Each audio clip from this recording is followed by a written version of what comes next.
So today we're going to continue our series.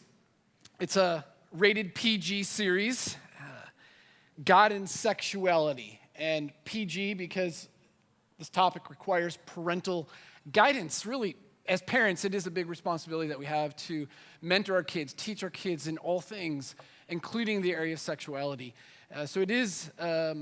It's PG for that reason. It's not PG because there's necessarily a whole bunch of salacious details and things that we're going to be talking about, although today there will be some of that. But more so, it's about parents giving leadership and teaching our kids. Secondly, this is a sensitive topic anytime we talk about sexuality. It's a hard topic, so I understand that, I recognize that. There's hurt, there's pain, there's guilt, there's shame, there's confusion, there's all kinds of things that are wrapped up in that. And so that's all part of this, and I get it.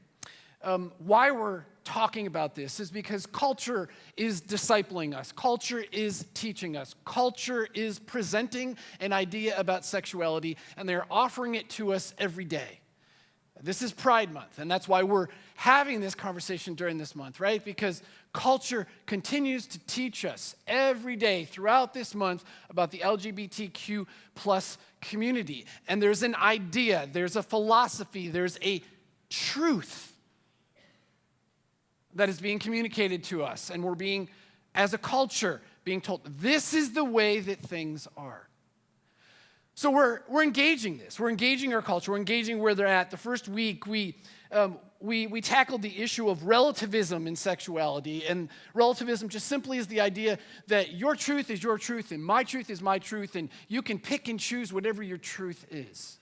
We addressed that in the first week. Last week, we talked about deviation in sexuality as we continued looking into Romans chapter 1 and how the human heart, the human condition, left to itself, always deviates. It goes away from what it is that God has designed and intended for us to be. And we saw in Romans 1:18 and following how humankind, how mankind has deviated and gone against what God has taught and instructed.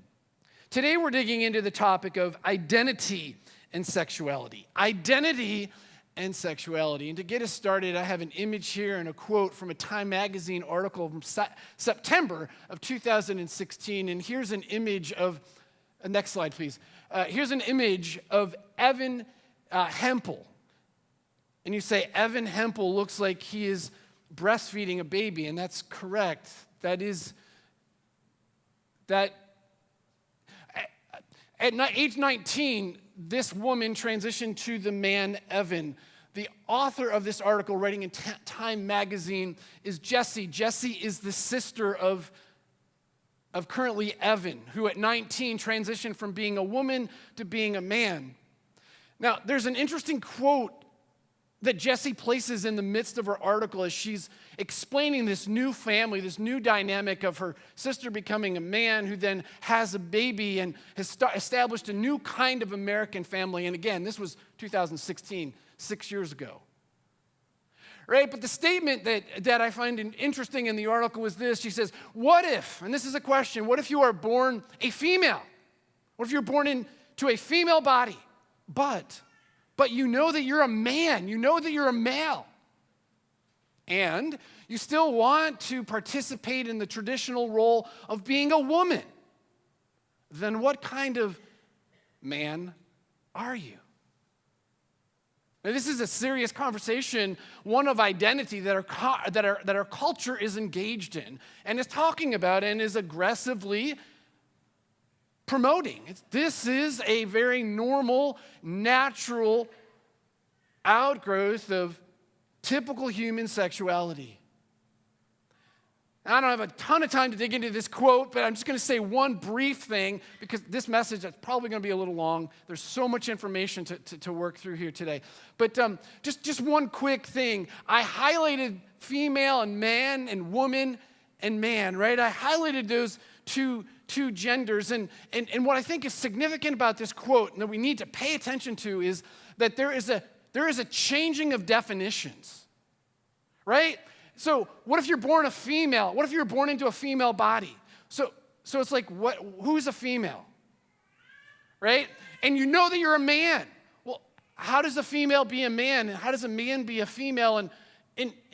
Is that possible? And so what's happening here, just by raising this question, is there's a tweaking and a changing of traditional language. Traditional, I don't even, traditional is the right word. Just the way that, this is the definition of man, woman, female. And there's it's out of empathy, right? Jesse's writing out of empathy. This is Jesse's sister who's become a man. She's writing out of empathy, out of a desire for her sister, who's now a man, to be accepted and to be welcomed. And you can understand the empathy.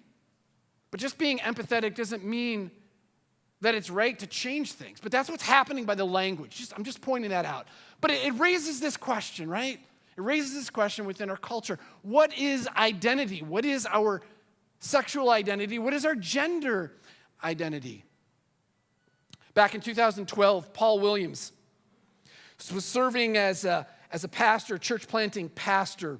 Not only as a church planting pastor, but as the president of the Orchard Group. The Orchard Group is an organization that we at Hope Community Church would proudly support the church planters that are being produced and sent out by the Orchard Group. They're an evangelical organization.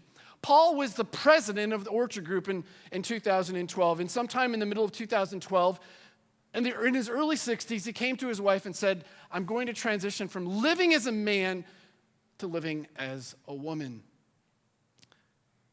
He immediately lost his role as a pastor in the church. He was removed from the role of president of the Orchard Group, and he began the process of transitioning from living his life as a man to beginning to live his life as a woman. And then in 2019, he planted a church for other men and women, people who are struggling with their gender and sexual identity. He also went on to write a book. He's in newspaper articles. She's in newspaper articles as she changed her name to Paula. This kind of stuff is happening in our culture at an increasing amount of speed, right? It's happening outside the church. It's happening within the church.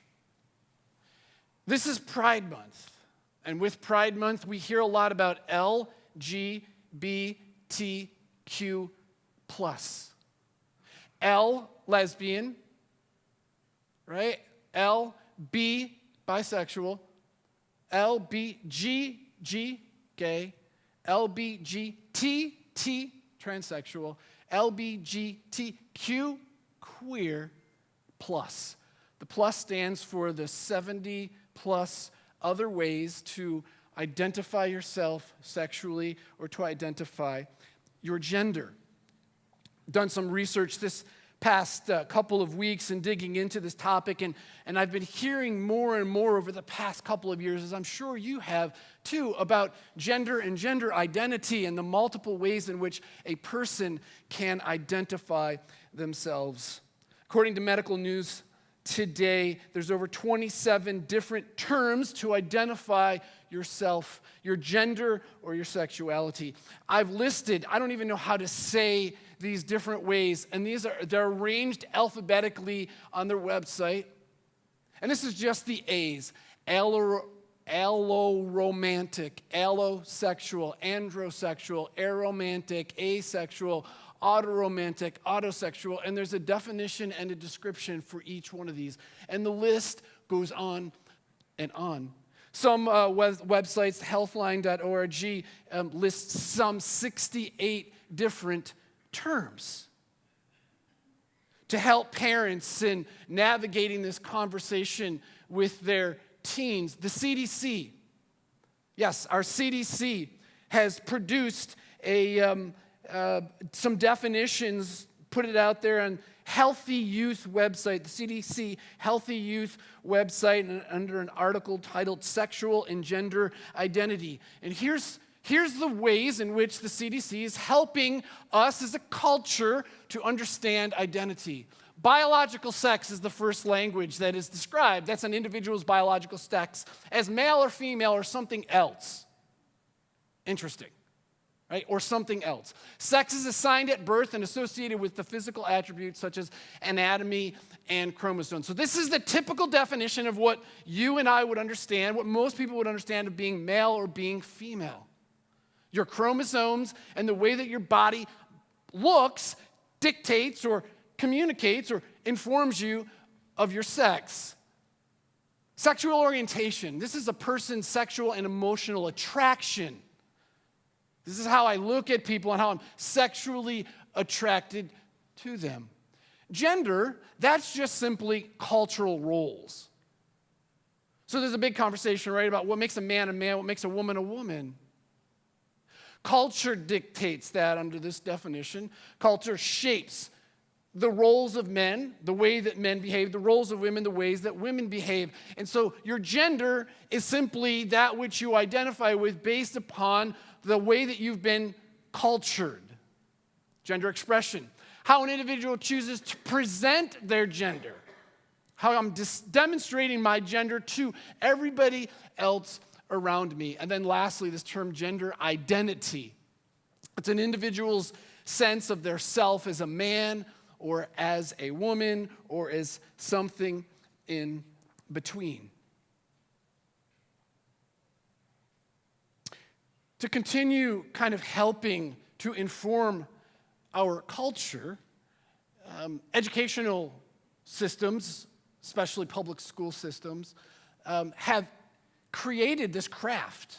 It's a craft to help young children understand their gender, and it's called the gender-bred person.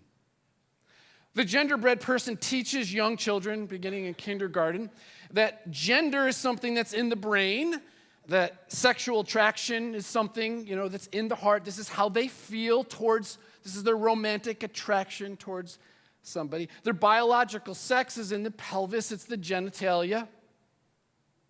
And gender expression is how you express yourself to those around you. And in the fine print, and if you were to Google this and be able to blow it up and look at all the details of this, it gets into the nuances of the 68 different terms that I mentioned when we begin to talk about gender identity. In her book, PhD, child psychologist, author, the director of mental health and founder of the Child and Adolescence Gender Center, in her book, The Gender Creative Child, writes these words. She says, our gender creative children refuse to pin themselves down as male or female in expression. Each of these children are exercising their gender creativity, and we think of them as our gender creative children. Young transgender people are the best teachers that our gender identity exists primarily between our ears and our brains and mind, and not necessarily what is between our legs and our genitalia, as many are mistakenly prone to believe. Okay, right there is a truth statement, right? I mean, this is a PhD child psychologist telling culture this is the way that the human body and mind works, and we can identify and see it from kids, and we should have let them be the ones to teach us about the best way for them to express their sexuality in any of those 68 or 70 some different ways. To further assist you, the American College of Pediatricians, if you ever take your child to see a doctor, he or she is a pediatrician. To assist you, the American College of Pediatricians has put together on a website regarding sexual attraction these resources for parents. The first article that you find is Affirming Your Child's Sexual Identity. And then there's an article from the American Psychological Association which says that being born that way and can't change is not true of sexual orientation and gender identity. In other words, the article goes on to argue that your gender and the way that you identify yourself is fluid and it can change. A popular book for parents to assist and help their kids process their gender and gender identity is I Don't Have to Choose by Aaliyah Kipp. This is a book about a young individual whose name is Alexander, but he also identifies as Alexis. And so at some pages in the book, he's Alexis and doing these kinds of things, and other times he's Alexander. And this is just a tool given to you as parents to help you as you disciple your child in their sexual identity. American College of Pediatricians recommends this as good bedtime reading. On and on and on the list goes. And I didn't copy anything out. I just pasted, which you can go and you can find on the American College of Pediatricians website. So as you go, parents, as you go and you interact with pediatricians, your pediatrician, be aware that if you bring up anything in regards to their sexuality, these are the kinds of things that likely they will be offering to you to help you as you parent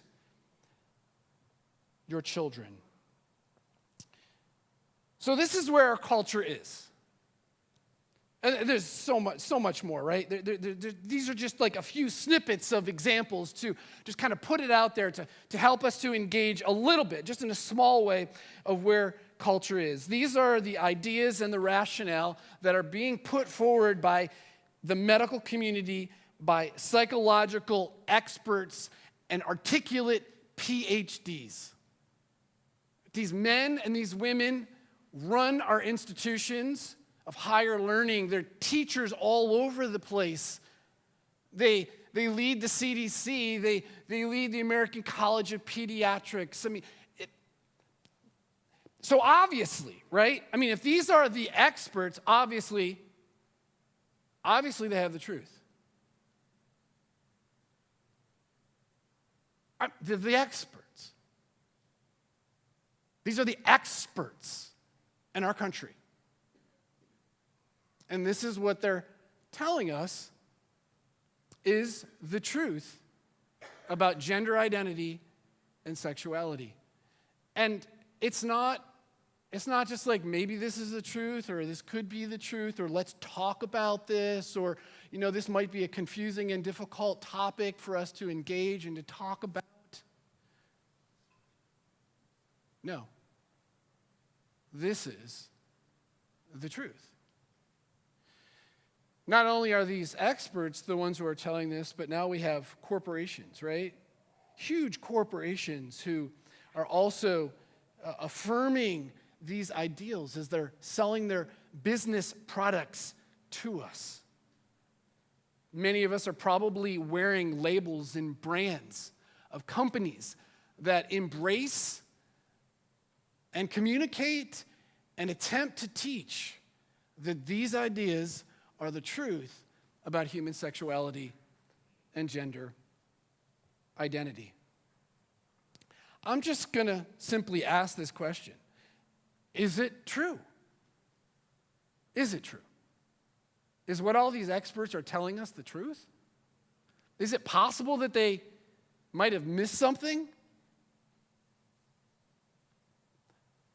I personally don't embrace what it is that our culture has been communicating to us. And why is that? Because I have a different worldview. I have a worldview that believes that the Bible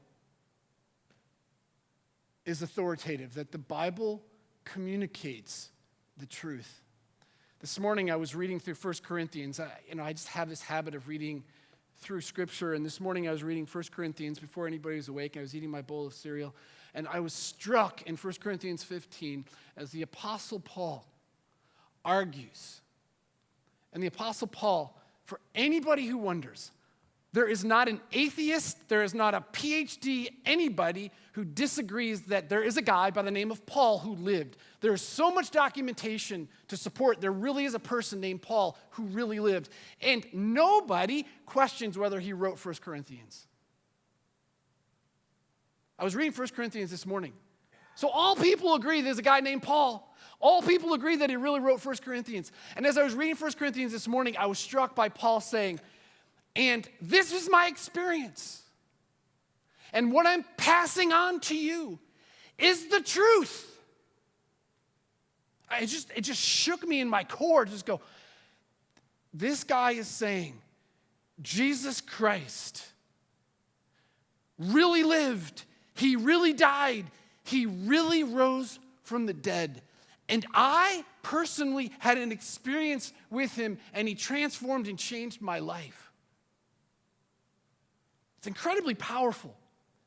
But my worldview, how I look at life, how I look at the world, is that those that give me the truth are not PhDs and really smart people who are incredibly articulate and articulating ideas, but it is God and it is His Word. And for those of you who are maybe interested in why I would come to that conviction, we did a series last April. The title of the series was Fake News. You can go back on our website and you can look at it. But it was a 5-week series on the Bible and why we believe that the Bible is authoritative, why we believe that the Bible really is what teaches the truth about how to live life. And so while we have all these PhDs, all these child psychologists telling us these certain things about gender and our sexual identity, the Bible says something very different. Very different. So in the first week of the series, we learned that people are free. This is what we learned from Romans chapter 1. People are free. People are free to choose. And God allows them to choose. And what we learned in Romans 1:18 is that people suppress the truth. They suppress the truth, and they exchange the truth of God for a lie. This is what we do as people. We suppress the truth, we exchange it for a lie. And therefore, that enables us to, what the text tells us, what Paul tells us, is that God then turned us over. He allowed us to just pursue whatever we wanted to pursue, whatever truth we wanted, which in Romans 1, he talks about affected our sexual desires. And then as we went into the second week of the series last week, that those sexual desires are expressed in ways that are deviant, meaning off of the path from the way that God designed them. With this sexual freedom that God has permitted and us abilities to deviate, with this sexual freedom, culture has come up with new definitions about maleness and femaleness and have pursued all kinds of sexual practices outside of God's design. That's why it's deviation. And to justify and normalize those sexual practices as healthy and good, culture has given us dozens upon dozens upon dozens of terms, right? Definitions to identify and describe sexuality and sexual practice. And this is exactly what Paul is describing in Romans chapter 1 when he was describing Roman culture 2,000 years ago. And the same is true of our culture today. Now, what's different about our culture and the Roman culture is this, that in the 1960s, the term gender identity came about. It was in the 1960s. So all of humankind has been quite sexually perverse, quite sexually deviant. But it was in the 1960s that this term gender identity was birthed. And with it, this notion that people can potentially feel something different than what their body looks like. So for the past 40 years, these ideas have been circulating in our culture. And now the younger generation being discipled and taught by that generation that embraced these ideas have now been affected in amazing, amazing ways. So is the culture, back to my question, is the culture giving us the truth, or does God have the truth? And this is what God has to say about gender and gender identity and sexual identity. Reading from the very first page of Scripture, we find out, Genesis chapter 1, we find out that there's a God who exists above all, above everything. We find that God creates. He creates the sky and everything that's in the sky. He creates the earth, everything that's in the earth. He creates water. He puts things in the water. He puts things on the ground. And in the sixth day of creation, he makes mammals. He makes animals. And then after creating all the animals, God says, it's very fascinating when you read the text. Read it all. God says it's good. And then there's a new paragraph. It's still day 6. And the new paragraph begins like this. Verse 26, then God said, let us make man in our image, in our likeness. Now, I highlighted for you on the side screens that word man. Right? And this is very important. This is very important that we understand this. The English NIV translation, which I'm reading from, translates the Hebrew word Adam as man. That's how it translates it. Now, I highlighted that man in verse 26 and 27, him in verse 27. All right? Now, I want you to understand what the definition is, and I'll explain in a few minutes why this is so significant. But the true definition, the Hebrew word Adam, this is what it means. It means person. It means human. It means a single human being of either sex, male or female. It means humankind or mankind, which is how the NIV has translated it, right? When the NIV says man, what it means is humankind, a class of being created by God without regard to sex, with a focus as a class of creature, distinct from animals, plants, or even spiritual being. In other words, us, all of us who are people. This is very, very important, and I'll explain it in a few minutes. But back to the text. Then God said, let us make man in our image, in our likeness, and let them rule over the fish of the sea, the bird of the air, the livestock, over all the earth, over all the creatures that move along the ground. This is pretty amazing and pretty significant what God says about us as people. And so God created people in his own image. In the image of God, he created humanity. Male and female, God created humanity.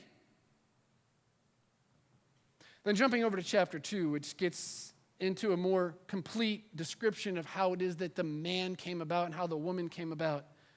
God created the man from the ground, breathed into him. The man came a living being, was given a job to name all the animals. And then after that, the text tells us that he was alone. And it's not good to be alone, so God made him fall asleep, took from a portion of the man and fashioned a woman. And then this is what the man says when God brought the woman to her. The man said, this is now bone of my bone, flesh of my flesh. She will be called woman, for she was taken out of man. For this reason, a man will leave his mother and father and be united, connected, develop intimacy, experience sexual oneness with his wife. And they will become one flesh. God's design for gender and sexual identity is laid out here in Genesis chapter 1. This is God's idea. We can look at creation all we want, and we can think we can become what we want, but we don't get to make the rules according to the Bible. Right? We don't get to say what is true and what's not true according to the Bible. Right? The Bible tells us that God created, and he created man and he created woman. He could have created anything.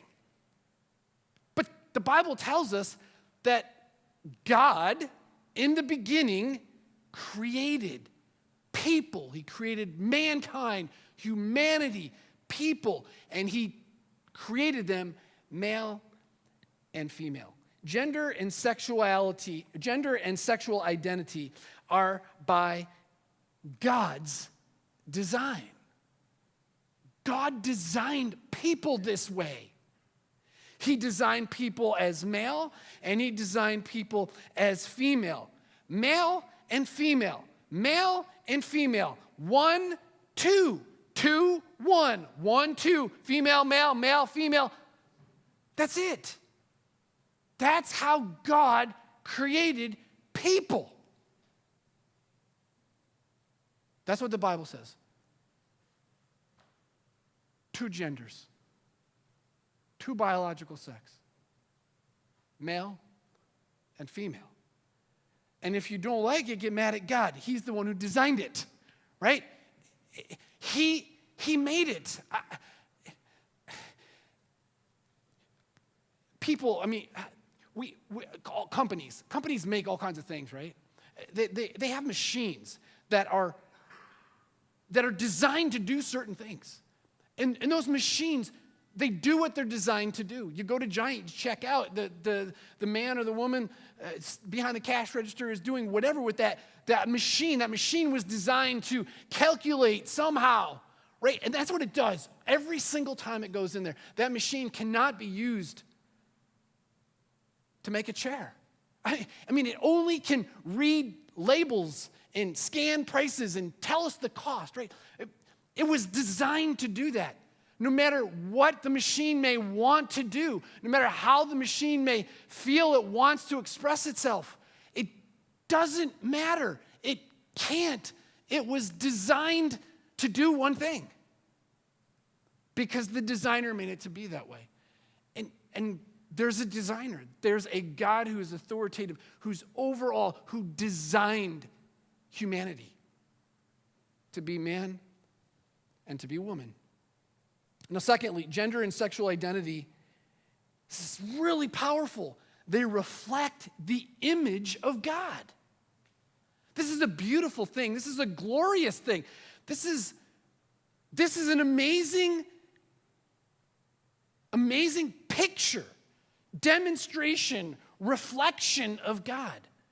Maleness and femaleness. God said, let us make man in our image, in our likeness. Let us make people in our image, in our likeness. Let us make people like us. And somehow in God's likeness is this maleness and this femaleness. And the maleness and the femaleness reflect God. Both are equally important, beautiful expressions of something of God, yet unique and different, right? Which takes me to the third point, that gender and sexual identity are rooted in 2 equal humans who are the same but different. They are not identical nor interchangeable, yet they are the same and they are one. So God created people in his own image, male and female. He created them. The same but different. I'm married to a woman. Her name is Valerie. And Valerie and I are the same in so many ways. She has skin, she has blood, a heart, and lungs. She sees with her eyes, hears with her ears. She has a brain and uses it incredibly well. She works as an NP dermatologist 3 days a week, caring for elderly people who have skin cancer and skin diseases. She cares deeply, has strong beliefs, strong opinions, and is deeply competitive. And you know what? I'm just like her. I'm just like her. I also have skin and blood, a heart and lungs.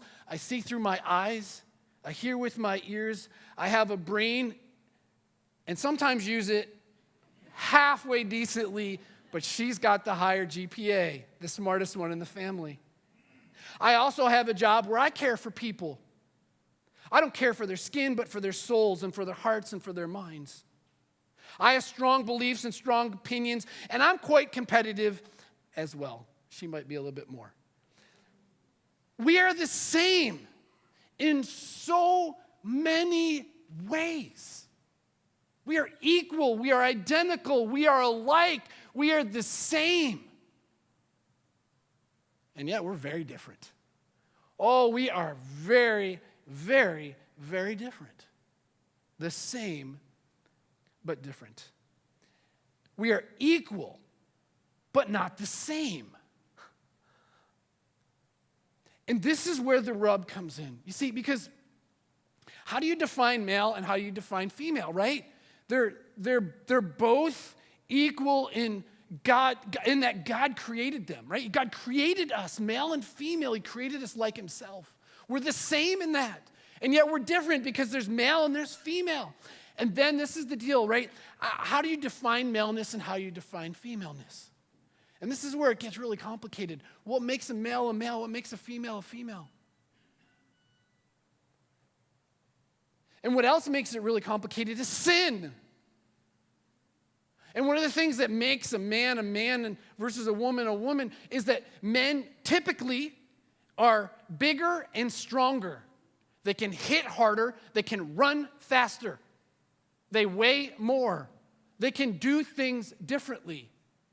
And with that, they can, with arrogance and a sinful heart, demean and lord over in destructive ways women. And that has created all kinds of chaos in society. And it is a big root of the problem with why we're identifying new genders. So let me take you to a quote by Judith Lorber, who is a feminist. She's a feminist thinker and a feminist writer. And she says this: the modern day social construct of gender and sexuality are confines that are prefixed to the hemigamic, which means oppressive, heterosexual masculinity and femininity perceptions.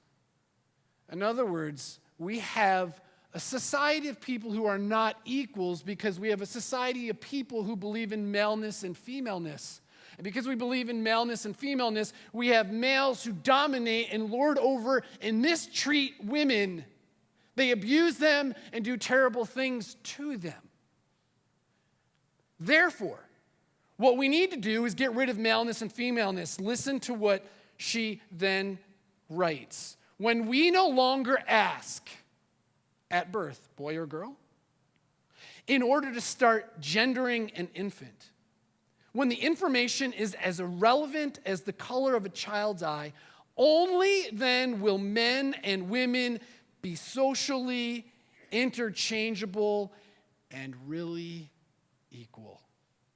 And when that happens, there will no longer be any need for gender at all. You see, what is it that she's after? She's after something beautiful, something good. She's after maleness and femaleness being equal. What she doesn't know is that is how God made us. The same in the beginning when he created. He made man and he made woman. People the same, equal, bearing his image. What's been lost is the sinfulness of humanity. And the sinfulness of humanity has made a huge mess of gender identity and gender sexuality. And as a result, has brought deep hurt and pain. And the solution for these modern thinkers, PhDs, who are incredibly articulate in arguing all of these kinds of things, the solution is to eliminate gender. When we can eliminate gender, then we can get everybody equal. And when everybody can be equal and everybody can express themselves in any way they want to express themselves, then finally, we'll be at peace.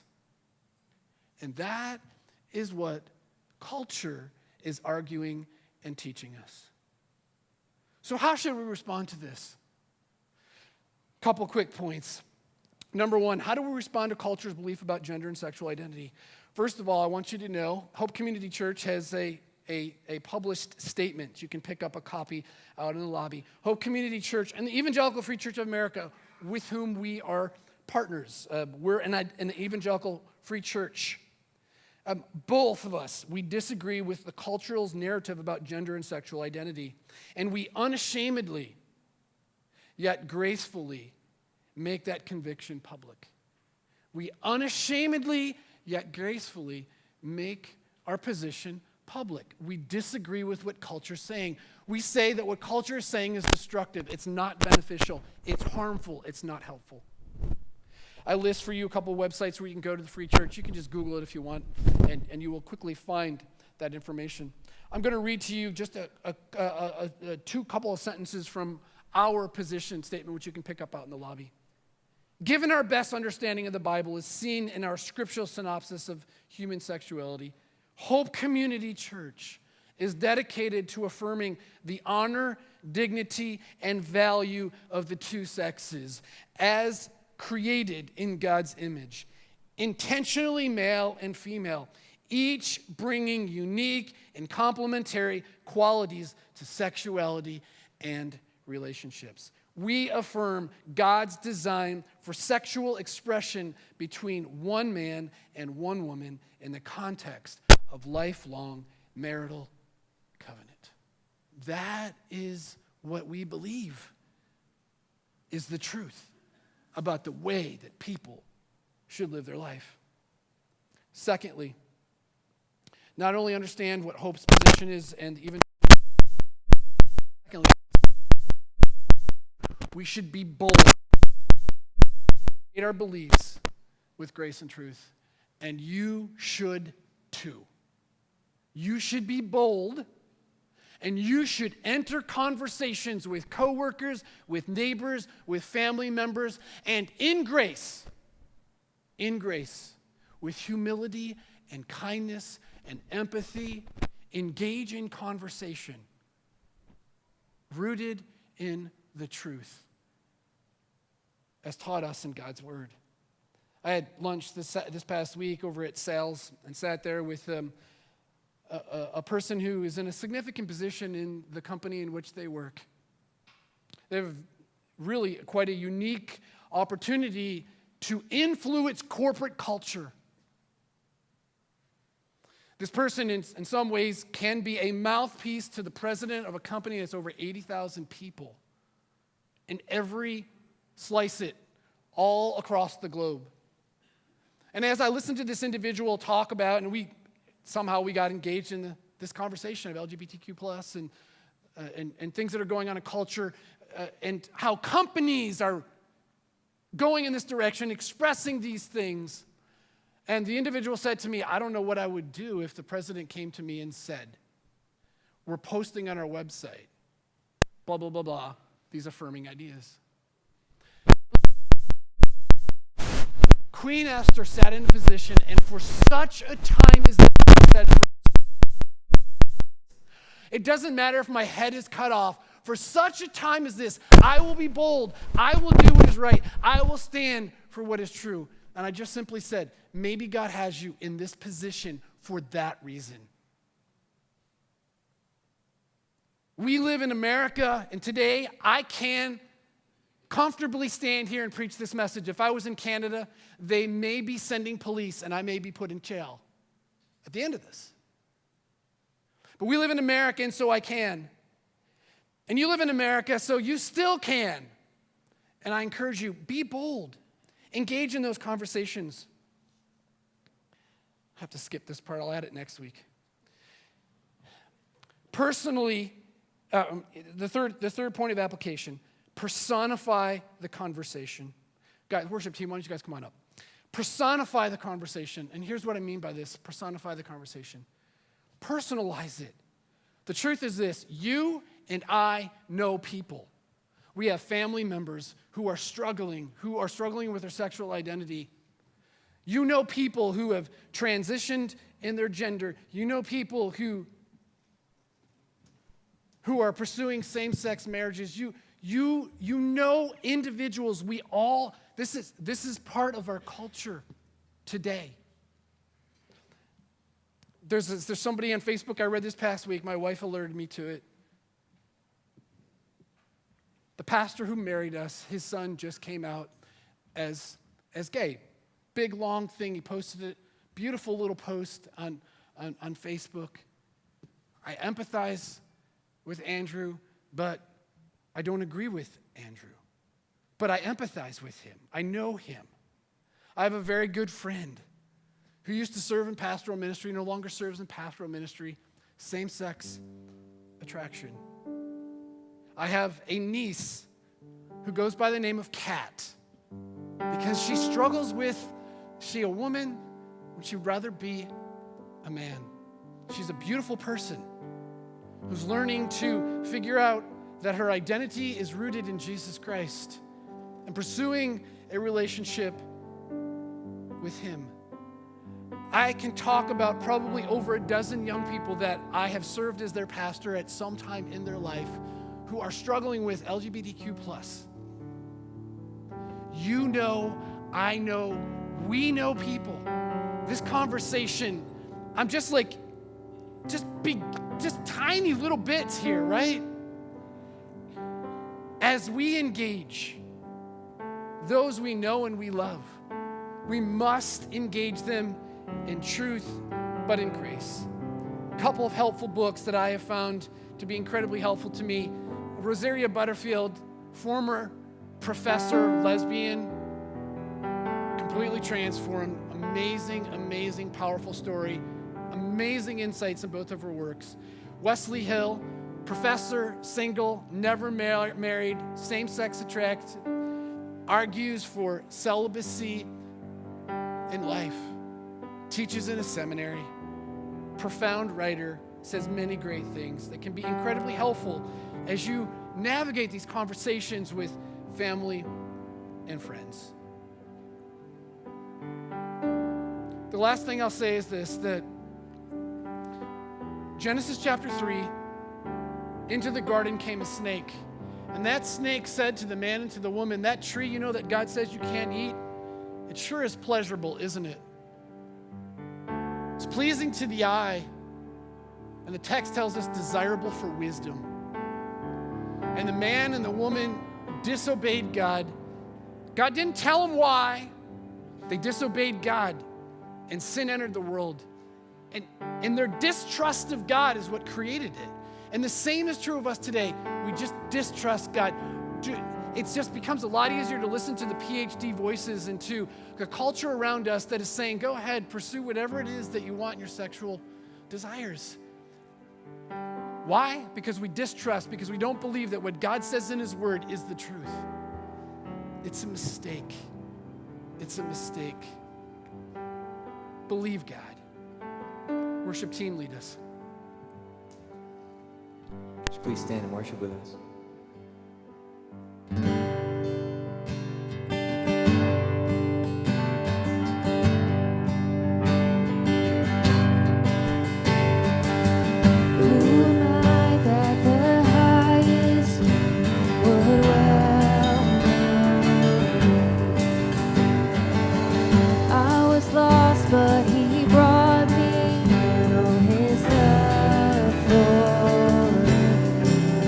Oh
forsaken. I am who you say I am. You are for me, not against me.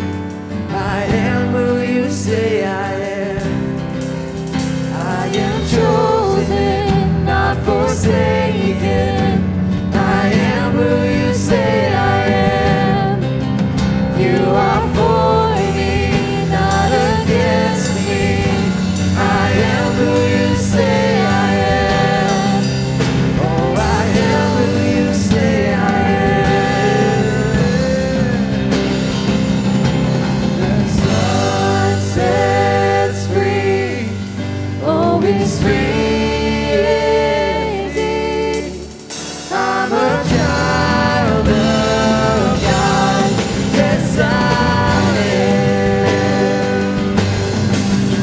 In my Father's house, there's a place for me. I'm a child of God. Yes, I am.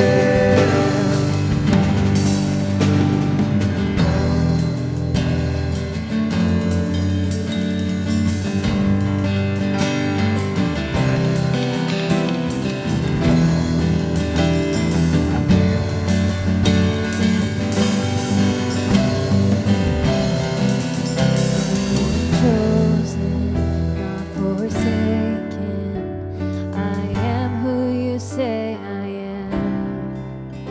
You are for me, not against me.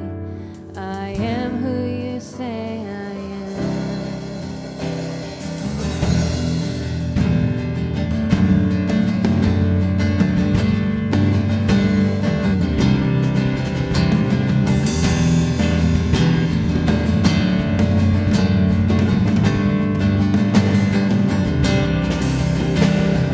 Chosen, not forsaken. I am who you say I am. You are for me, not against me. I am who you say I am. I am chosen, not forsaken. I am who you say I am. You are for me, not against me. I am who you say I am. Oh, I am who you say I am. Yes, I am who you say I am. The sun sets free. Oh, it's free indeed. I'm a child of God. Yes, I am. In my Father's house, there's a place for me. I'm a child of God. Yes, I am.